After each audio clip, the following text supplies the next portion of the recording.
how are you? I'm good, man. How are you? All right, so I got Jeff Dragovich here. Where are you working at? I work at Fairway Independent Mortgage. Yeah, you grinded over there. I am grinding for sure. Yeah. How long have I known you, would you say? 3, 4 years? Yeah, roughly. I remember. So Everett Pope is how we connected, right? That's my boy. I was going to get there. Yeah, I was going to get there. yeah. So it's got to be more. It's before COVID. 19. Yeah. 19. So 2019. So coming up on 6 years. Yeah. I was resistant to you. You know that? Really? I just, he was, EP was like, my boy, and you used to always come around, and I was like, man, I just don't know about that dude. And your style is different, you don't really come in like in the cookie cutter, J.C. Penney, real estate guy vibe, and for whatever reason, shame on me for somewhat putting you in this box where I was like, not sure about him. I'm just gonna, and I always wanted to work with my people. Yeah. You know how we do, right? Yeah, but you should be reserved, man. You're one of the top guys in this town, so I'm sure you're always everybody's always has an alternative motive to want to work with you. But why I wanted to bring you here was kudos to you for how persistent you were. I appreciate that. I mean, you really never quit. You kind of always knocked on the door. You got in with a few agents here. You provided some value. You helped some folks make some money.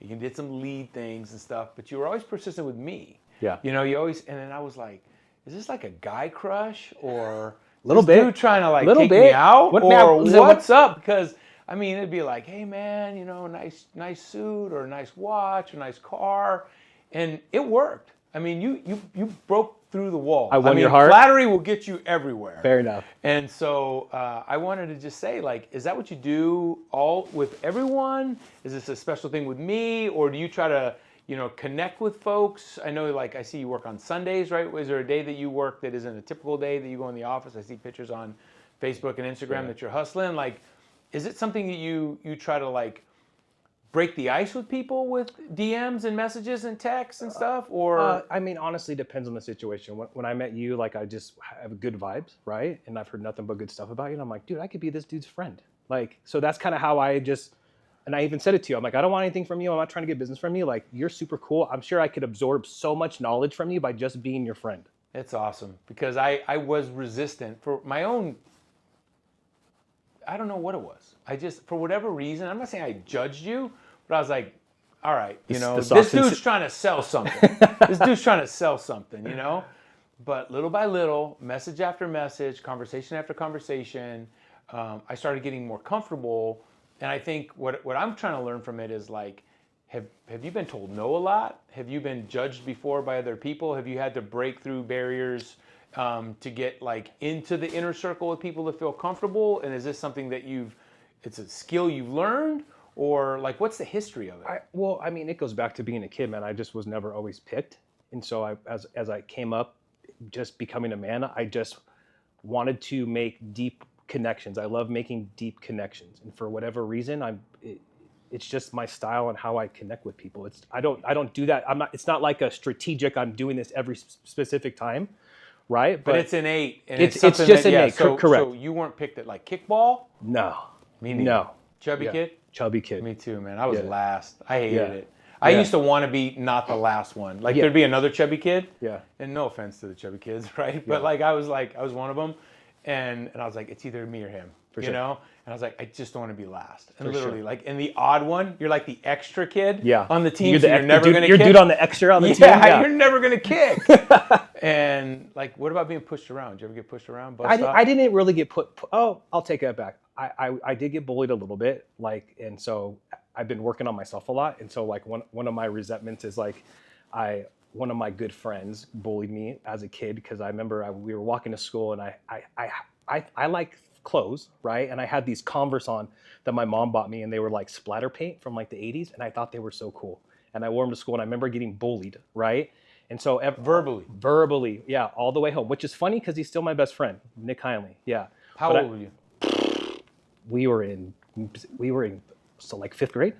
What was that? Yeah. 12? 12, yeah. Yeah, it's a vulnerable age. I got pushed around like 6, 7, 8. Yeah. I was like kind of like a soft kid, mama's boy. In Vegas, they were busing the 6th graders to the north side of town. it was this like reversed integration thing that they were trying, and my mom was like, "This kid ain't ready for it." Yeah. Like I remember like bus stop. I didn't get like punched, but I get like thrown down. Someone like knocked my books down.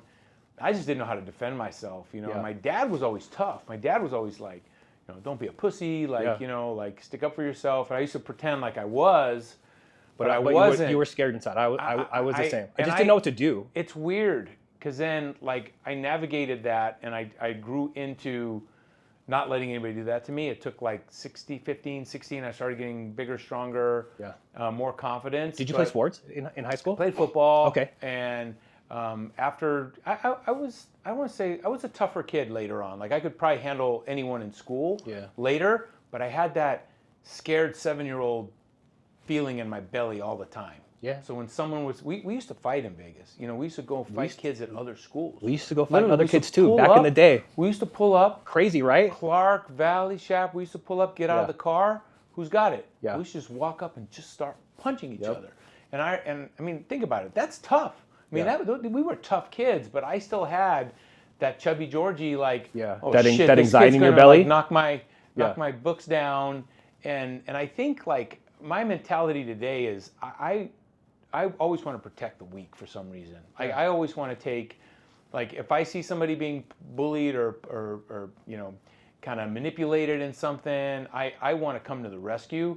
I have this, like, I think I just hated it when it happened to me. Yeah. And so I'm so nervous about, like, you know, my daughter and, like, the mean girls, and she's so fragile. And I think about, like, you know, all the pain I went through, and I don't even know how to empower her, you know, with like this self-confidence. Like I know what I want it to be, but I see her, like, you know, when her friends don't wave, or, you know, other kids get picked for something, I can totally see like the sad long face, and it breaks my heart. Yeah. And I'm a fixer.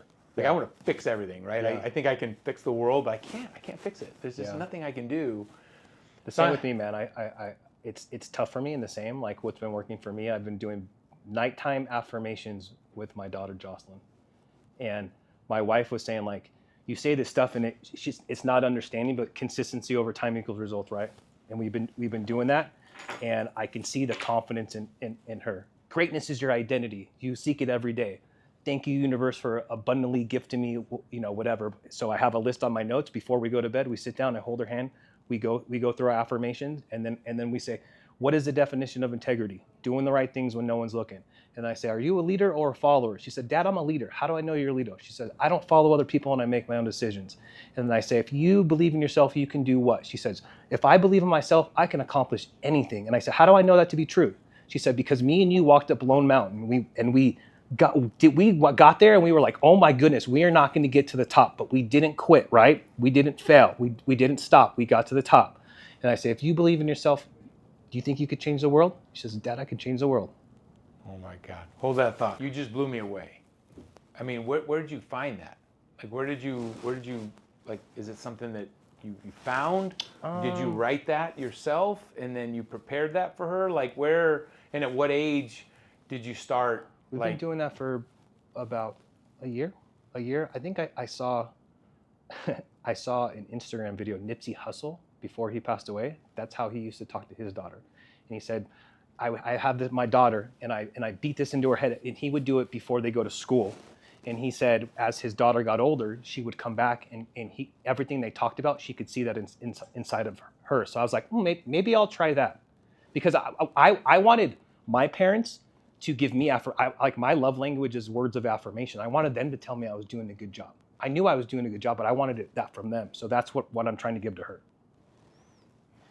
I mean, I'm super impressed. I mean, I think that's going to move mountains for her. I believe so too. Yeah, and so if you don't mind sharing me that, wherever you have that, and then the link of what you got, because I have this one where it's a football player for the Cowboys. He was a receiver, and he has this one about don't wake up and yell at your kids. Yeah, and parents, they don't mean to do it, but it's like, you're late.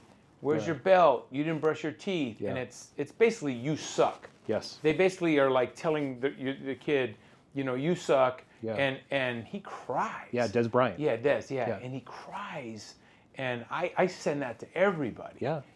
Because that's how I grew up. Like, and listen, my parents did the best that they could with what they had, but that's how it was, just chaotic, and that's how it was. And I'm breaking that curse. I'm stopping that curse. Like where I came up with a lot of this is I really got obsessed with coaching and being great in my business, and so like connecting with other top mortgage lenders, 1% mortgage lenders, and being coached by them at a high level when these guys are doing just crazy amount of business. Like, yes, I got the business coaching and that all makes sense and that's changed everything for my business. But the way that they operate at home, the way they talk to their kids, like learning from all those guys, I'm like, holy moly, I gotta do this differently. See, I'm torn because my dad loved me, but he never really gave me affirmation. I was never good enough. Yeah. But now look. Yeah. I made it high up. Yeah. So I don't know. It served you in your business. I don't know. Yeah. Was the pain worth the success, or was the success worth the pain? Yeah. Because I always want to prove myself. Yeah.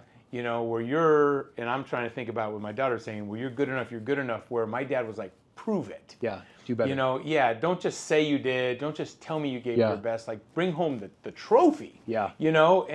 And so how important is the trophy? Did you try your best, or did you actually win? No, I wanted the trophy. Like, I felt I was, when I was coming up and playing sports, in my heart, I'm like, I'm good at this. But I never, like, so when I came up, I had a group of friends. We all played the same sports: baseball, football, little league. We all did the same thing for years and years and years and years. We were all on the same teams, right? And so I remember their dads were the coaches, Tyler Cruz and Dave Heinley, and they would take me, and nothing against my dad. My dad's like a hippie surfer dude. Like, we went camping and hung out at the beach all the time. He taught me how to surf, right? A lot of good life lessons. It's more of a passive for sure. And I came up watching, and they were always really good. And I'm like, dude, I'm better than them. But I would never had anybody like pushing me from, you can do better, go do it. I wanted the trophy. I wanted to win. Yeah. I wanted to be a champion. You needed encouragement. For sure. Yeah. So that's why when I got into business coaching, everything changed for me. From that. Everything, all aspects of my life. Yeah, I struggle because I watched my daughter's playing tennis, and I was like, in my mind, I was like, she could do better. For sure. And that dad. Yeah. We've all seen that dad. I am that dad. I know, and they can be an asshole. Yeah. And they can, and the coaches hate it. And her mom's like, hey, she's just starting, she's just learning, and give her a chance. Like, you're making her nervous. And I'm like, the world's a dark, cold place. Like, yes. No one's going to give you anything. Yes. Like, she's grown up in somewhat of an entitled space. Like, she's going to need to see that it's dog eat dog out there. Yes. So how do we balance this, like, love and affirmation that you were talking about earlier with you want that trophy or not? Yeah. That kid's going to take it from you. I know you want to be nice to him, and I know you like to play nice, but, like, literally, like, if the ball's out, call it out. Like, don't be afraid to hurt their feelings. Yeah. Like, stand up for yourself. Yeah, go get it. Does she love tennis? Like, is tennis, like, what I found for my daughter is having her play multiple sports. And so we did cheerleading, and she was into cheerleading, and then she's done soccer, and then we landed in volleyball. And I can see it, and she's like, I like this. So now I'm like a little bit more aggressive with her. I'm like, hey, let's go. You right? Let's coach her up. Yeah, you shouldn't have to drag them to practice, right? No. They got to want to go. Correct. But you know what the other side of that is? Like, I got dragged to football early on, and if they didn't drag me, I wouldn't have been a good player later that was and there you wouldn't on have my been own. a good team player so now. Sometimes you have to, like, push a child. And I know that sounds, there'll be the folks today that are like, a Powerpuff mentality. But I think you got to nudge them.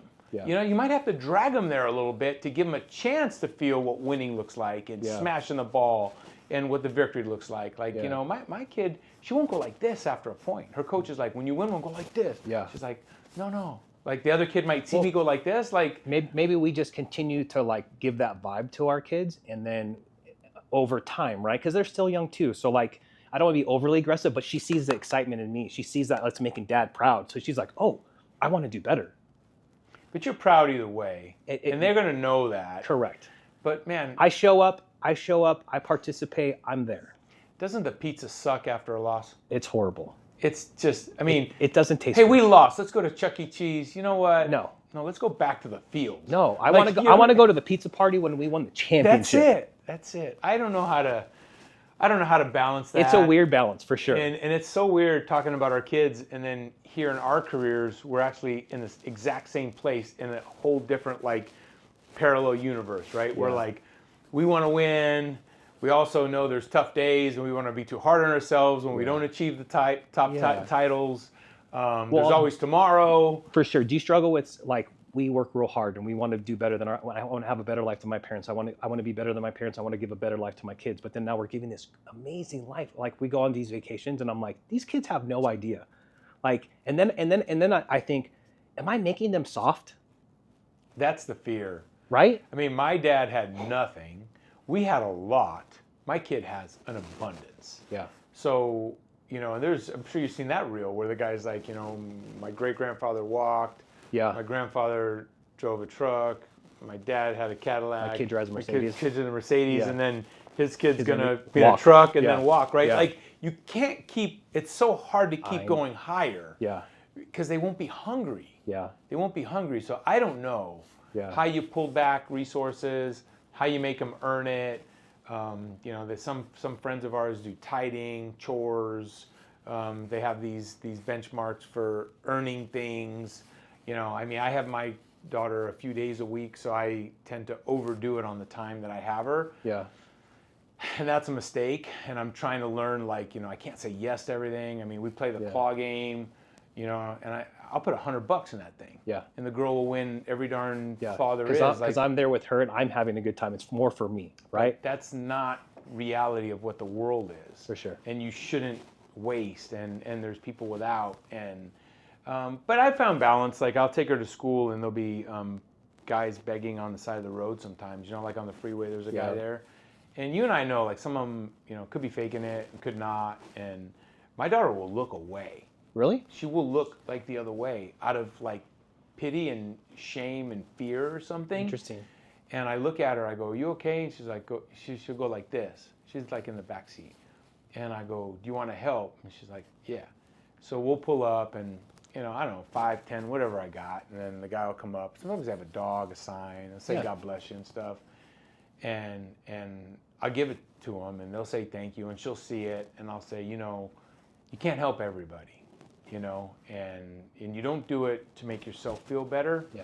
You do it hopefully to make a difference. But the act of giving. So it's the same thing. Like I'm all about like I'm in recovery, right? So I've been sober for many years, and so being of service to everyone, right? So being able to show your kids like we just a couple days ago, where were we? We were eating dinner and a guy came up and was like, "Hey, can you buy me a meal?" "No worries, buddy. Come on, let's go." And they're like, "Dude, Dad bought that dude a meal." Why? Yeah, that's the best. Right? The meal's better than the 20. Yeah, for sure. Because the 20 could turn into... It could go to drugs. But you got it when you give it to them, it doesn't matter what they do with it. The fact that you're there to help, right? That's the choice that they're making. Yeah. You're a spiritual person? I believe in a higher power, for sure. That's kind of where it counts for me. Like sometimes I'm like, you tried. Yeah. And I'm not looking for points with the other powers that be, but whether it got used for the right reasons or not, like you did some good, and we share a lot of the same principles and for sure. Pain. Honestly, I bet our dads are probably, maybe my dad's a little bit more quiet than yours, but I bet our dads are probably very similar. Yeah, they come up different. Mine's an immigrant. He really got abused and worked really hard. Never really got a chance to play a sport, doesn't have an education. But I think the blend of the different types of parents. And, same. My Jaja, like the way my mom parents, my Jaja was immigrant, came here, he was in concentration camp, broke out, joined the Polish American Army. He did so much crazy stuff before, like by 18 when he got here. He came here on the Queen Mary, right? Landed in Buffalo, didn't know how to speak English, ended up getting all the way to California and became a multi-million-dollar real estate. So I get the hustle. He got beat up because he didn't speak English, but like just that, we come from that generation is what I'm trying to say. Yeah, right? I wonder too. So what's the goal? Is it earn, protect your family, teach your kids? What's the, and I know it might not be like super set up on paper for you, but like when you wake up every day, is it do your best and try to like bring back like bread and butter, share positive principles with your your family? Like what do you think your calling is? My calling is to be of service. When I wake up or when I go to bed and lay my head on the pillow, I just want to know that my kids are taken care of and my kids know that I'm there for them and that I'm a good dad. That's all I care about. I'm a great husband. I'm a good dad. They see me treat their mom. I'm in love with their mom. They're getting great education on how to be a good dad, right? How to treat a woman. That's really what's most important to me is that when I lay my head on the pillow, I'm a good dad. Do you think you're doing it? I believe I'm doing it. Do you have peace? I mean, we could always be better at I know. it. Do you have peace? I do. Because I think ultimately, like, if you're always striving to be better, sometimes the mistake is you don't celebrate the wins. For sure. Because you're like, I could teach her more. Yeah. I could provide more. I could, Yeah. say I love you more to my wife or whatever it is. But dude, you did like better than 90% of the people. Like, you have to stop and smell the roses. For sure. Because if we're always trying to 10x everything we do, you're looking at your spot, which is awesome, and you're not really highlighting. Yeah, you're always moving the goalpost. Yeah. Right. So being mentored and like we celebrate the wins. Like just in regards to business, like my non-negotiable is I generate 12 leads a week. I celebrate at 15. Right. I bring in lunch. I celebrate my team. Right. My non-negotiables, I meet with 3 new agents a week. If I meet with 3 new agents a week, I celebrate a little bit because I'm sure you experience this, right? Like you get so going in your business and you're so competitive. It's just you just move. You're never satisfied. Never stop and smell it. You're never satisfied. So you met with 5. Yeah. You got to high five yourself. Correct. Otherwise, you're just going for 7. At some point, you're going to burn out. Correct. Yeah. Yeah. And that's a skill that's learned. Like I was never taught that by my parents or anybody I ever worked for until I was like, I know I want to be better, and I'm obsessed with just being a better human. Yeah. So I don't know if everybody out there really picked up on that tip, but you have reasonable and attainable short-term goals. Yeah. The mistake everybody makes with the gym, weight loss, anything is an unattainable, unrealistic goal that's so big that when they realize early on in that journey they're not going to get there, they turn around, right? Yep. So you've basically set like 3 agents is reasonable. You can find 3 agents. They're all out there hungry. People are willing to talk to you. You can do it. You get to 5. But if you said 20, Yep. and then here comes Friday and you're only at 4, you quit, you feel like you fail. So your goals that you're setting for yourself are attainable and bite-sized. And that's something I had to learn too, because I was the business professional. It's like I'm all in or nothing, right? And so I've had to learn over time that for me, what works for me is bite-sized chunks, something that's attainable that I know I can hit, and then I make it. It has to be a non-negotiable. Yeah, my little cliche thing, I say it's running to the light pole or lamp post or whatever. If you're gonna jog, don't go. I'm gonna go jog 10 miles. Yeah.